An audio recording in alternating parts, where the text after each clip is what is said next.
to Idea to Impact version 2.1. I got really excited when I came up with that, version 2.1. Let me explain. This is the second season for Idea to Impact, and it's our first session. So I know that's not really super clever, but I'm not very clever, and I got very excited coming up with that one. Idea to Impact version 2.1. I'm glad you came here. We had a great season last year.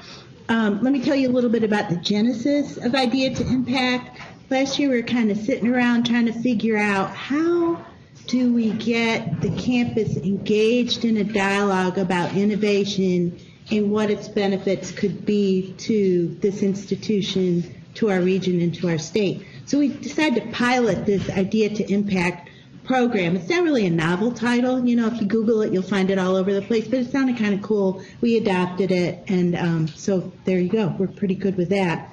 And we've continued with that. Now, my name is Marty Van Scott, and I'm the Director of the Office of Technology Transfer. And this program really is the genesis of the folks in the Division of Research and Economic Development. You used to know it as Research and Graduate Studies. It's kind of morphed a little bit.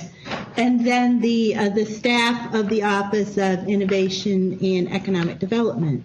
So we kind of pulled this program together last year, had great outcomes. At the end of the year, we decided, well, we're an educational institution and we assess what we do. I mean, my office is right next door to IPAR. That's what they do, assessment.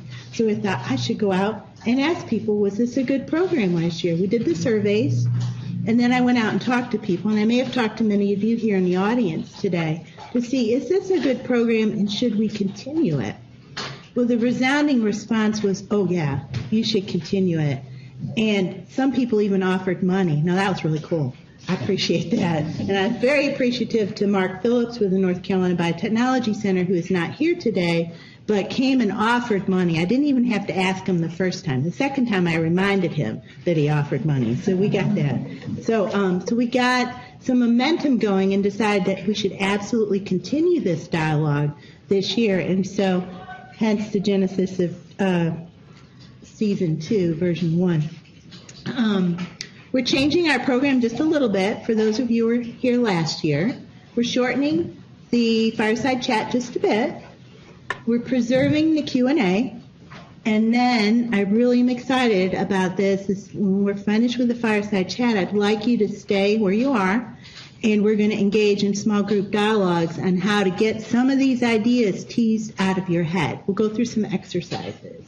And then come back next time, and we're going to try to advance these exercises and see where they go. So who knows, you might have something crawling around in your head that could be a new business, a new product, a new service, maybe a solution to a problem that you see and no one else has come up with.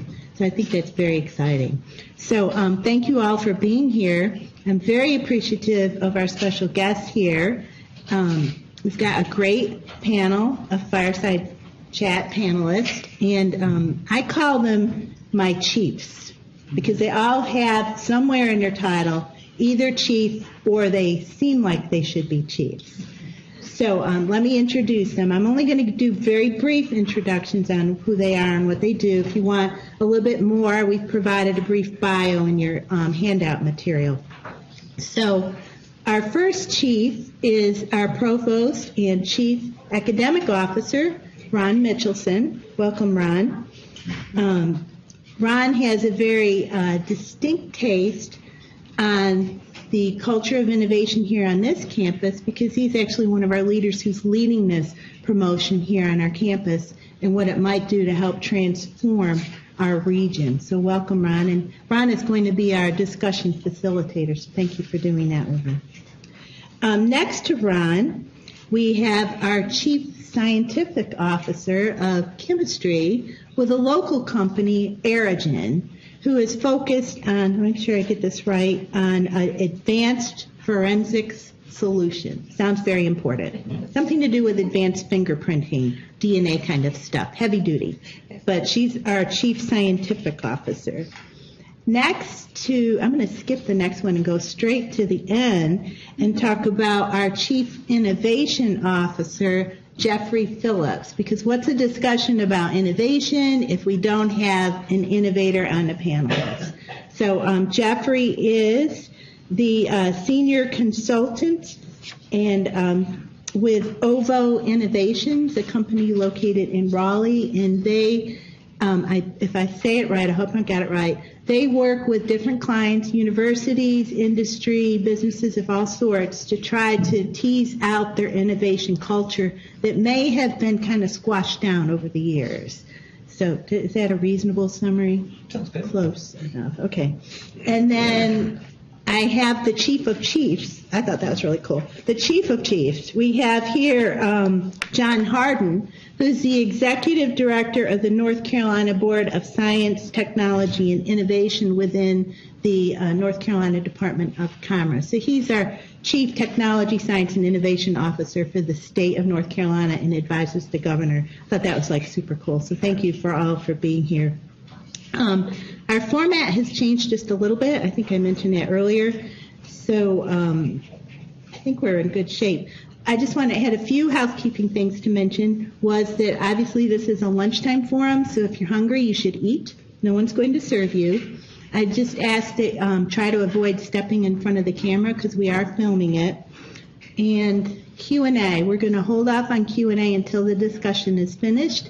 You'll notice on your tables cards and pencils. If the discussion continues and you have questions or you just want to make notes, go ahead and make use of those. And then when it gets close to Q&A time, just raise your hand and one of our staff will come by and pick up the cards and we'll read them off here. So I think that's all I have to say to get started on the idea to impact.